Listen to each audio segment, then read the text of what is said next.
Hammaga assalomu alaykum. Men 52 talabasi Namozor Jahongirman. Hozir shu transformatorda laboratoriya mashg'ulotini bajaramiz. Mavzuyimiz 3 fazali 2 cho'lg'amli o'zgaruvchan tok transformatorini isqostosh burchagini yasash.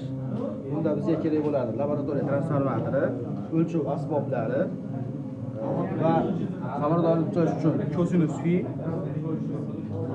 kerak bo'ladi. Biz mana 3 burchak ulab olganmiz. Yoshlar bemalol ko'rsatishingiz mumkin.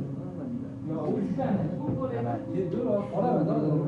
3 burchak ulangan laboratoriya transformatori. Asboblari biza ulaganmiz. O'sha qoidalar bo'yicha. Endi biz yoqamiz laboratoriya transformatorimizni. Mana qiymatimiz chiqdi o'sha.